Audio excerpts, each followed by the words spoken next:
Hello दोस्तों, स्वागत है आपका एक नई वीडियो में। तो आज की इस वीडियो में हम लोग दो कंट्रीज के बारे में बात करेंगे। पहली है इंडिया ऑब्वियसली और दूसरी है श्रीलंका। इंडियन इकोनॉमी इस वक्त आप जानते हो कि ठीक ठाक ग्रो करती इकोनॉमी है, लेकिन हमारे पास की कंट्रीज में लफड़े पे लफड़े हुए जा रहे हैं। पिछली बार म्यांमार में हुआ, अभी श्रीलंका में इकोनॉमिक क्राइसिस है और इधर बगल में पाकिस्तान का अपना ही चल रहा है। और इसी बीच इंडिया के लिए भी ये बोला गया है कि इंडिया के हालात फ्यूचर में श्रीलंका जैसे हो सकते हैं। शायद अभी ये सुनने में मजाक सा लगे, लेकिन आखिर ये कहा किसने है, क्यों कहा है, और क्या सच में इंडिया के हालात इतने बुरे होने के फ्यूचर में कोई भी चांसेस हैं जिन्हें आज हम इग्नोर कर रहे हैं? आज के इस वीडियो में जानने की कोशिश करेंगे। हेलो दोस्तों, मेरा नाम है दीपक, आप देख रहे हैं इट्स इनक्रेडिबल फॉर यू। तो आइए शुरू करते हैं।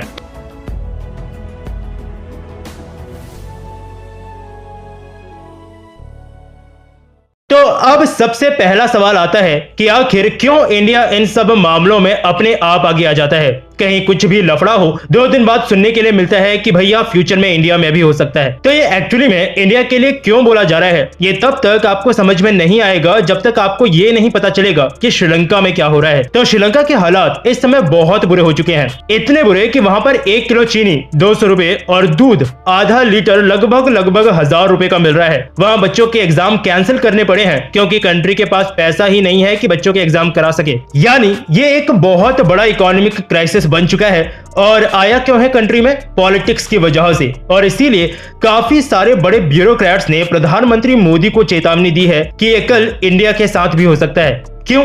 क्या मोदी जी की पॉलिसीज गड़बड़ है? क्या हम एज अ कंट्री गलत जा रहे हैं? नहीं, बताता हूं क्या बात है। श्रीलंका में सिर्फ एक ही फैमिली का रूल है। जी हाँ, पार्टी नहीं बोलूंगा, मैं उन्हें फैमिली ही बोलूंगा, जिनका नाम है राजापक्षा फैमिली। उनके prime minister, chief of staff, ports minister, irrigation minister, finance minister, agriculture minister, अरे even president of Sri Lanka Rajapaksa family से आते हैं। मतलब जैसे फैमिली बिजनेस होता है ना, वैसे ही राजापक्षा फैमिली का एक बिजनेस है जिसे श्रीलंका बोलते हैं। मतलब ये एक तरफा कंट्री चला रहे हैं जिन्हें रोकने वाला आज कोई भी नहीं है। और इसीलिए कभी भी एक पर्टिकुलर फैमिली को हर पोजीशन किसी भी कंट्री के गवर्नमेंट में नहीं मिलनी चाहिए, क्योंकि फिर उनको पूछने वाला कोई नहीं होता और उनका जो मन करता है वो उस चीज को करने के लिए सक्षम होते हैं। और राजापक्षा फैमिली का सबसे बड़ा प्रॉब्लम था इनकी बड़ी बड़ी बातें। ये सत्ता में आने के लिए मस्त बड़े बड़े वादे कर देते थे और 90% तक का पैसा वो जो बड़े बड़े वादे किए हैं उनको पूरा करने में लगा देते थे। लेकिन इसमें बुरा क्या है? वादे किए हैं, अच्छी बात है, उन्हें पूरा कर रहे हैं,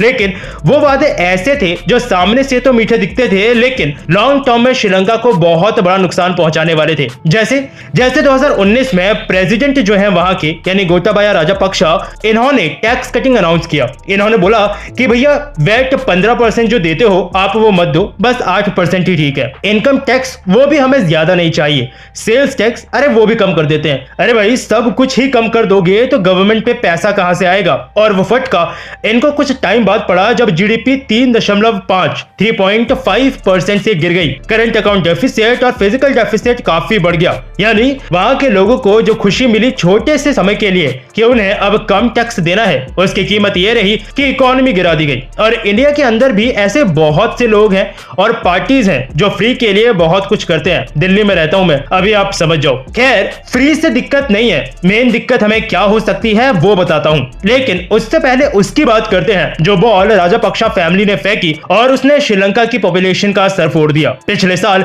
अप्रैल में इन्होंने अनाउंस किया कि ये लोग केमिकल फर्टिलाइजर्स या कोई भी जो केमिकल्स होते हैं जो कि यूज किए जाते हैं एग्रीकल्चर पे, उन पे इन्होंने बैन लगा दिया, क्योंकि उनका कहना था कि वो कंट्री को दुनिया का पहला ऐसा कंट्री बनाना चाहते हैं जो ऑर्गेनिक फार्मिंग करती हो। सच बात असल में ये थी कि उनके पास फॉरेन रिजर्व कम होने लगा था, तो अपने दिमाग के हिसाब से उन्होंने उसे बचाने की सोची। लेकिन ये बॉल भी सीधा लगी इनकी खोपड़ी में। एग्रीकल्चर और टी श्रीलंकन इकोनॉमी में फ्यूल की तरह काम करता है और इस डिसीजन से T production, vegetables, paper, cinnamon, इनका प्रोडक्शन बहुत ही बुरी तरह से इफेक्ट हुआ। मतलब जिस रिजर्व को बचाने के लिए इन्होंने ऑर्गेनिक फार्मिंग शुरू कराई, फिर उसी रिजर्व से फूड इंपोर्ट करना पड़ा। इसके अलावा इन बेचारों की किस्मत भी खराब थी कि इन्होंने चाइना से लोन लिया हुआ था और उसके मैक्सिमम पैसे की राजापक्षा फैमिली रात को मस्त बोतल पी गई। यानी जो पैसा सो कॉल्ड डेवलपमेंट के लिए जाना था वो इनके पेट में चला गया। और उसी समय चाइना से निकल करके आया कोरोना वायरस, जिसने श्रीलंका में टूरिज्म को भी लगभग खत्म कर दिया।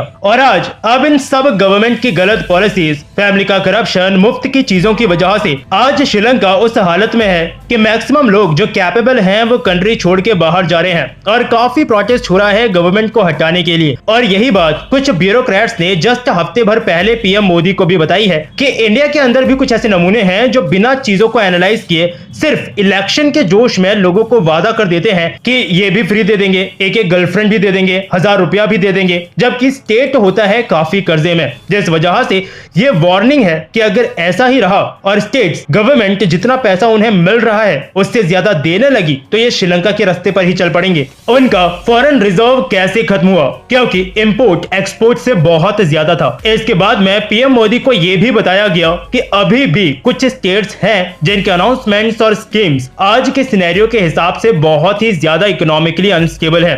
पास्ट में ऐसा हुआ है और फ्यूचर में भी जरूर होगा कि इन्हें फिर आखिर में सेंट्रल गवर्नमेंट की जरूरत पड़ेगी मदद के लिए। ऑफिशियल्स के द्वारा कुछ स्टेट्स को भी पॉइंट आउट किया गया है, जिसमें पंजाब, वेस्ट बंगाल, तेलंगाना, आंध्र प्रदेश, दिल्ली भी शामिल है वैसे, लेकिन मैं इसमें कुछ नहीं बोलूंगा। आपको क्या लगता है कि ये जो स्टेट्स की लिस्ट दी गई है ये सही है? ये आप लोग ही कमेंट सेक्शन में बता देना, क्योंकि चांसेस है कि जिन स्टेट्स की लिस्ट दी गई है वहां से भी कोई ना कोई इस वीडियो को देख ही रहा होगा। लेकिन इनका मेनली कहने का मतलब ये था कि स्टेट्स के पास खुद का बहुत सारा सोर्स ऑफ रेवेन्यू नहीं होता है। जैसे इन स्टेट्स में कई को जीएसटी और सेंट्रल टैक्स का शेयर मिलता है। इसके अलावा अल्कोहल हो गया, वैट हो गया, प्रॉपर्टी और व्हीकल रजिस्ट्रेशन, यही कुछ सोर्स हैं बस इनकम के लिए। इसलिए हमें ये जो स्टेट्स फ्रीबीज बांटे जा रहे हैं इनको इन सब चीजों के लिए कंट्रोल करवाना चाहिए, क्योंकि अगर एक स्टेट कैपेबल नहीं है खुद की चीजों को पूरा करने के लिए, सेंट्रल से उस पे पैसा आ रहा है और वो लोगों को वो चीज फ्री में दे रहा है और खुद उसकी इनकम है नहीं, तो फिर वो कितना चल पाएगा? ये डेवलपमेंट प्लान्स लॉन्ग टर्म होने चाहिए। शॉर्ट टर्म में फ्रीबीज आपको खुशियां तो देती हैं लेकिन लॉन्ग टर्म के डेवलपमेंट के लिए तैयार नहीं करती। और लॉन्ग टर्म में हाल कैसा होता है? श्रीलंका एक बहुत बढ़िया एग्जांपल है। वैसे इन सब के बारे में जो भी बोला जा रहा है आप लोग अपनी राय कमेंट सेक्शन में जरूर लिखिएगा। मैं और दूसरे लोग भी जरूर जानना चाहेंगे कि आप इसके बारे में क्या सोचते हो। लेकिन मेरे ख्याल में वो चीज जो स्टेट्स में फ्री हो सकती है वो है सिर्फ दो, पहला एजुकेशन और दूसरा हेल्थ केयर। एक अच्छी एजुकेशन और अच्छा हेल्थ केयर फ्री में सबको मिलना चाहिए, लेकिन उल्टी गंगा बह रही है। बिजली पानी के बिल जो एक महीने में 1000 आता है वो तो फ्री है, लेकिन अच्छे प्राइवेट स्कूल में पढ़ने के लिए 1.5 लाख तक का डोनेशन लीगल है। गवर्नमेंट स्कूल में डायरेक्ट बोल देते हैं कि सीट्स नहीं है। एक व्यक्ति को अच्छी एजुकेशन मिले तो वो अपने बिल खुद भर सकता है। एक व्यक्ति को फ्री में बिजली पानी मिले, एजुकेशन नहीं, तो वह जिंदगी भर एक व्यक्ति की रोटी कमाने के लिए संघर्ष करता रहेगा। इसलिए फ्रीबीज अच्छी है अगर वो जरूरी है। स्टेट्स उनको अफोर्ड कर सकते हैं बिना कोई रोना धोना किए कि ये हमें काम नहीं करने दे रहे जी, वो हमें पैसे नहीं दे रहे जी, क्योंकि अगर स्टेट अफोर्ड कर सकता है तो फिर अच्छा है, क्योंकि अदरवाइज फिर स्टेट आता है कर्जे में, जो कि आता है फिर एक आम आदमी के ऊपर।